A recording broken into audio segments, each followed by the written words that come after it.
All right, ladies and gentlemen, Fab's in the house, and welcome back to the channel. Today I am in the house with the Kody Eutsler DUK in a very cool configuration. Look at this. We got some Magna Cut, some titanium, some Camocarbon, black Damascus, zirconium. We got everything in this knife right over here. But as usual, don't forget to like, subscribe, leave me a comment down below, and check out Fablades.com. If there's something you might like, you're gonna be happy. So there you have it, guys. This is Kody Eutsler DUK. It's one of my favorite knives, actually. 8.5 centimeters for the cutting edge and 12 for the handle and 20.5 for the overall length of this guy. Right over here, look at this. I just maintained, cleaned this up, lube it up. It's just perfectly tuned.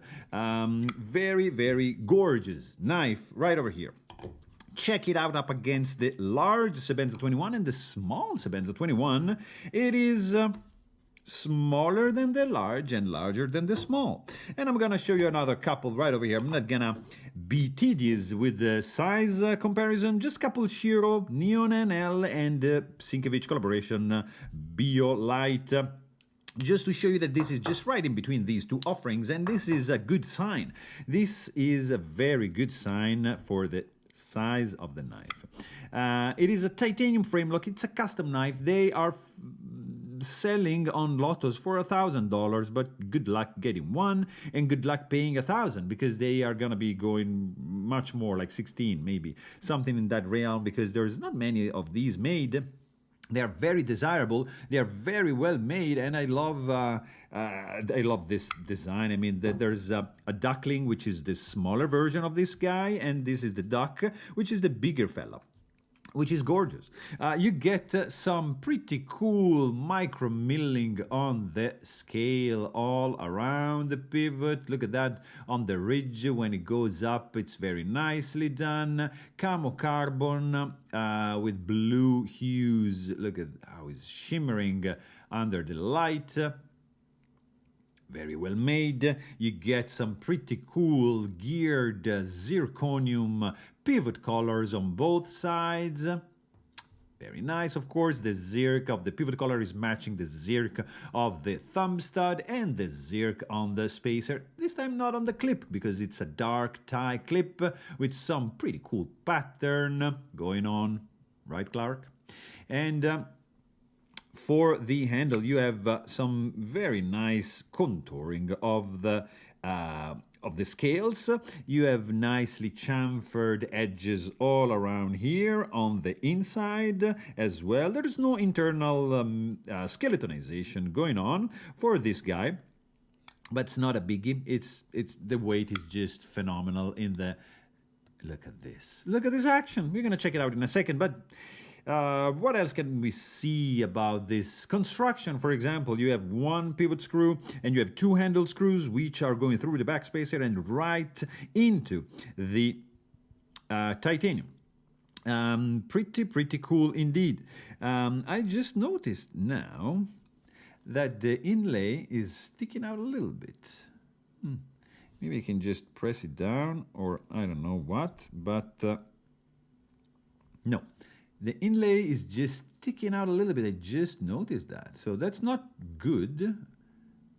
It shouldn't be doing this, because on this side is just perfectly flush. So I'm just wondering if this is just something I might be pushing down with a maybe plastic tool.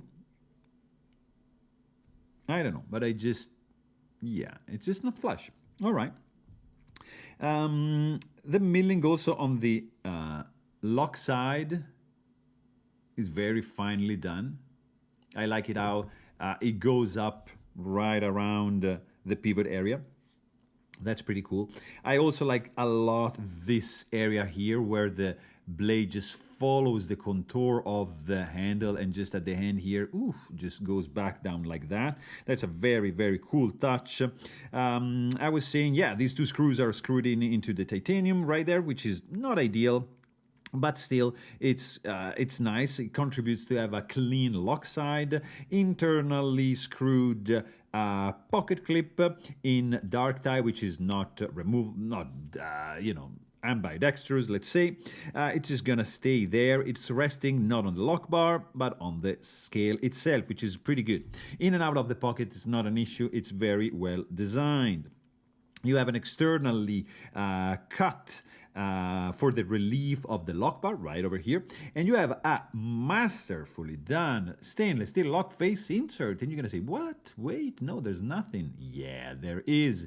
It's internally done. It's completely hidden, screwed in from the inside. It is fantastic. You get to see it right over here. But very, very clean look. Nonetheless, over travel lock bar stabilizer. It's integrated into the stainless steel lock face insert. Fantastic.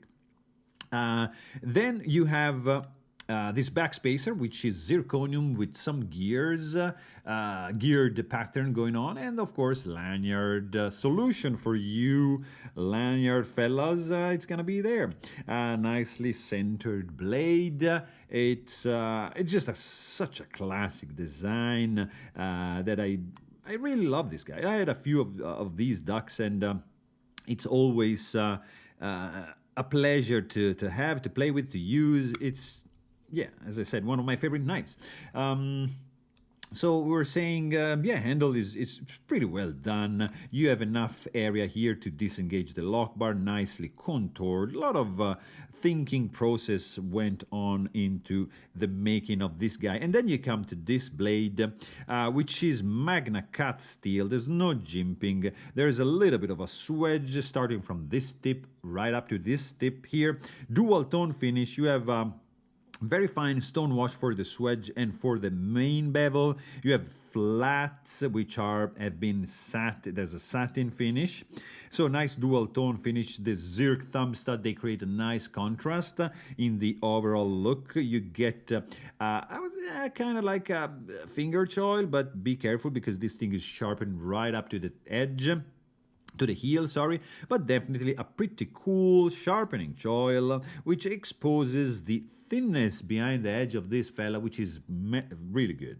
Very, very cool slicer. You might want to know stock thickness. It's 3.4 millimeters, and right behind the edge, this guy is like 0.35. So very, very thin, beautifully done, flat grind. I love this plunge grind going down like that. It's very hard to make, I believe, but everything is hard to make in this one. I mean, nothing is easy, but I mean, it's just gorgeously done. Pretty good looking blade, sterile looking for sure. Somebody, they say it's reminiscent of the Sebenza, but yeah, I can see, you know, some resemblances, but it's also a little bit different. There's no swedge, there's crowning, there's no jimping, it's flat, there's no swedge. So, I mean, it's not, of course, the same thing, but definitely has some traits that are reminiscent of that. Indeed, you have also a very subdued sound.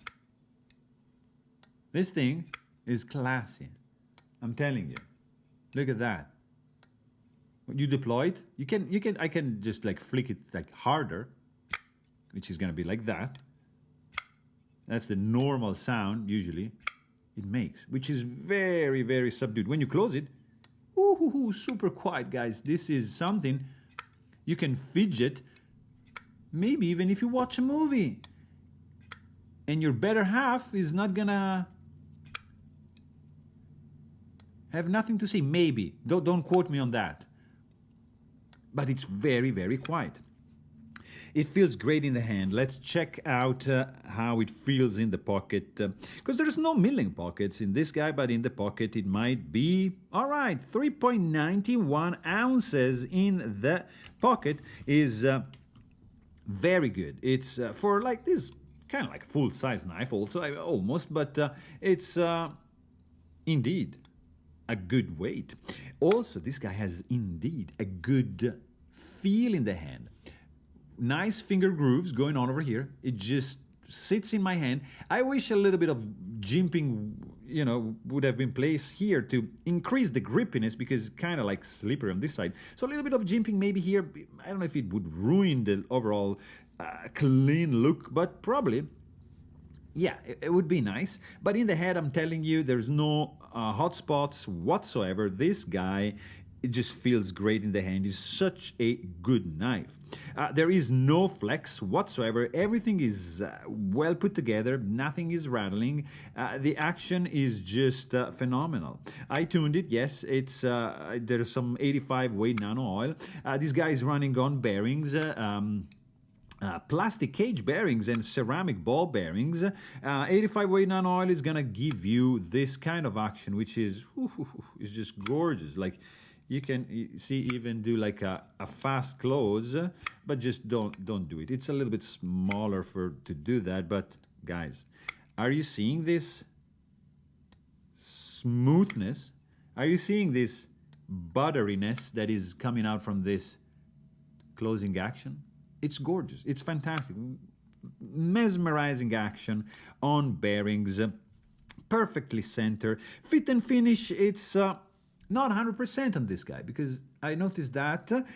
But everything else checks out. I'm going to try and press this harder. Maybe it's going to become flush.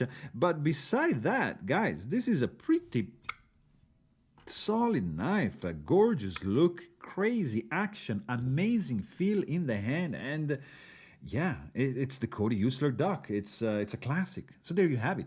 I really hope you guys enjoyed this video. Thanks for watching and stay tuned.